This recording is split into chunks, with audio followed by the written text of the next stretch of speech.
E a Suzana, a nossa colega que veio aqui, que falou dali, que esteve conosco aqui durante 5 horas, falando sobre neurociência, Suzana nos disse muito mais ainda do que Dalmacho sobre Descartes.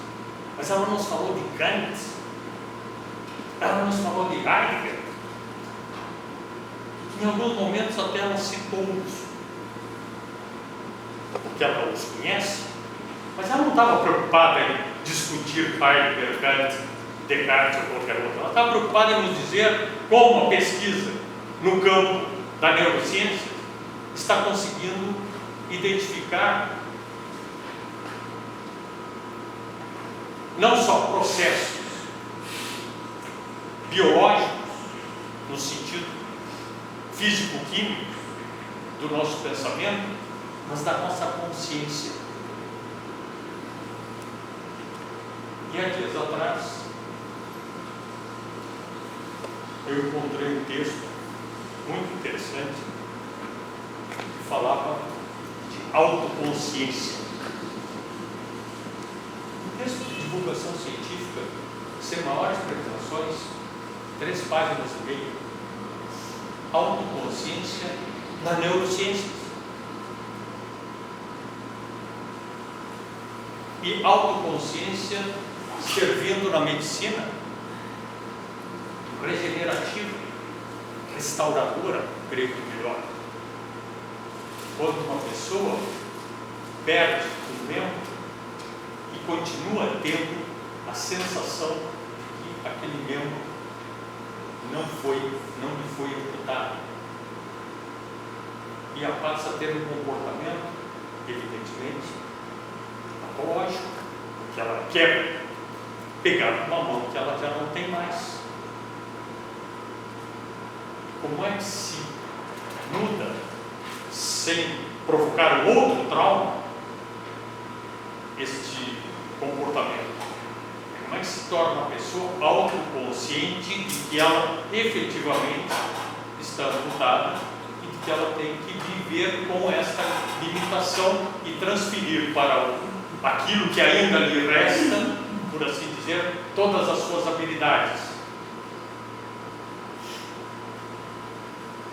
Isso tem que ver com uma dimensão do nosso ser humano que nós, se ficarmos na filosofia de não sei quando, não vamos poder dialogar com a medicina, não vamos poder dialogar com as ciências que hoje invadem a nossa mente, não só como mente, invadem como cérebro, invadem como uma estrutura física, e uma estrutura física que tem um comportamento que pode ser identificado, acompanhado, decifrado e até trazido para uma equação matemática. Por falar em matemática, deixo para vocês uma pergunta. Os matemáticos, eles inventam ou eles descobrem?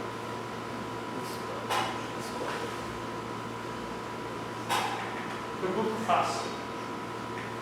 Só posso adiantar para vocês o seguinte, que entre os matemáticos mesmo, essa pergunta criou 2 times que são mais rivais do que Flamengo e Vasco. E tem mais gente, assim como o Flamengo, torcendo pelo Flamengo. Agora, me digam de qual é o lado que eles estão, dos que inventam ou dos que descobrem em matemática. Mas tem um último ponto, e com isso eu quero encerrar, que diz respeito a um problema do qual talvez nós tenhamos condições de muito em breve nos dar conta e dependerá a sobrevivência, não do planeta. O planeta, nós somos uma casquinha, não a vida, nós somos só uma manifestação da vida, nessa biodiversidade do planeta. Mas nós somos uma manifestação da vida muito particular.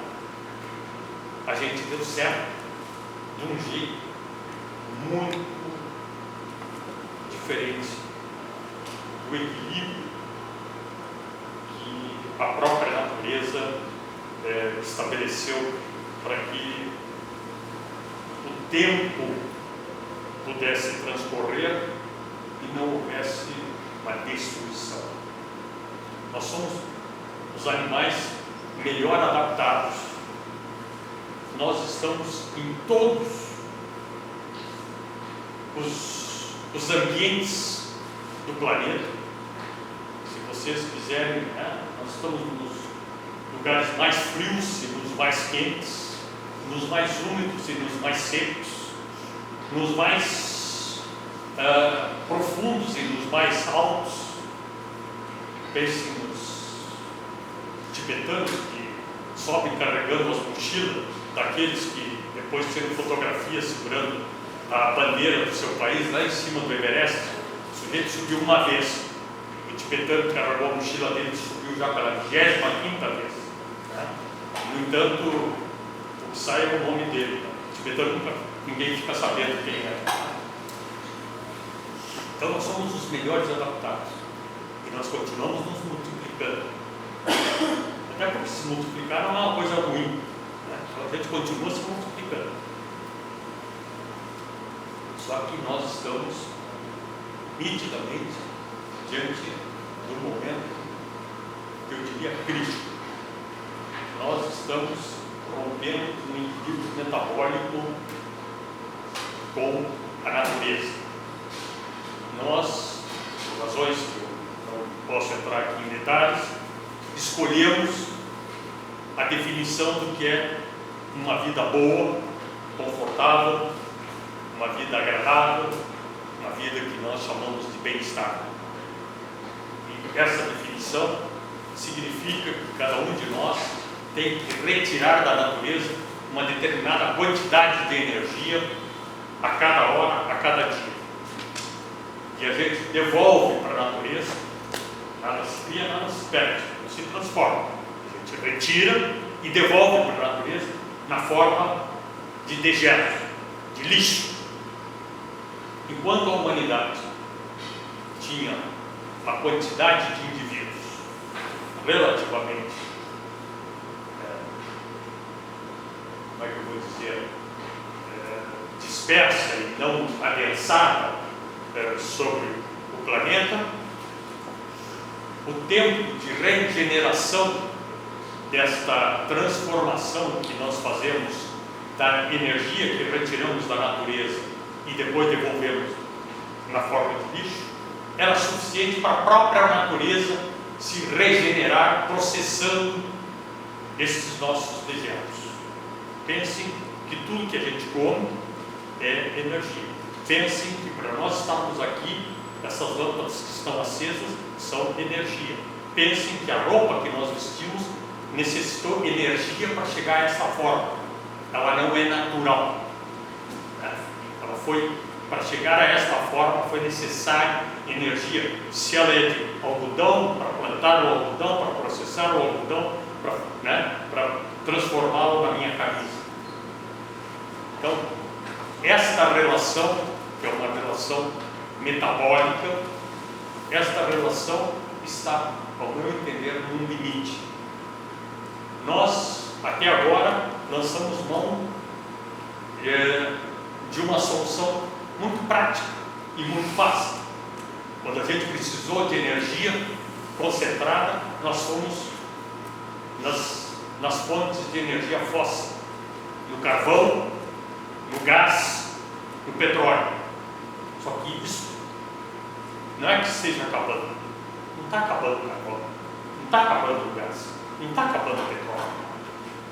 Só que a maneira como nós estamos usando está fazendo com que nós sejamos geradores de uma tal quantidade de dejetos que a própria natureza não está conseguindo processar. E estes Esse lixo está voltando para nós. E esse lixo está comprometendo o nosso bem-estar, a nossa boa vida, o nosso conforto e assim por diante. Nas coisas mais mínimas e elementares. Não vou dar o exemplo de São Paulo sem água hoje. Não vou dar o exemplo de quantas horas a gente fica no trânsito hoje. Não vou dar o exemplo de que hoje não se pode beber a água do bebedor. Quando eu fui diretor desse instituto, eu tirei todos os bebedores. Vocês nunca subiram na caixa inteira de cima. Eu subi. Mandei tirar todos os bebedores.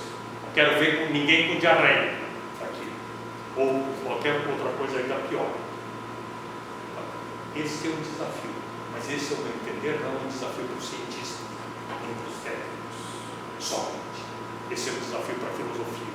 Porque quem vai ter que redefinir o que é bem-estar, o que é boa vida, o que é conforto, não vai ser o engenheiro, não vai ser o físico, vai ser alguém que pensa o homem, a natureza humana. E este alguém, mais do que ninguém, poderão ser aqueles que têm alguma sensibilidade, alguma vocação para essa perspectiva da filosofia, como eu disse aqui no início, é uma visão do mundo, é uma visão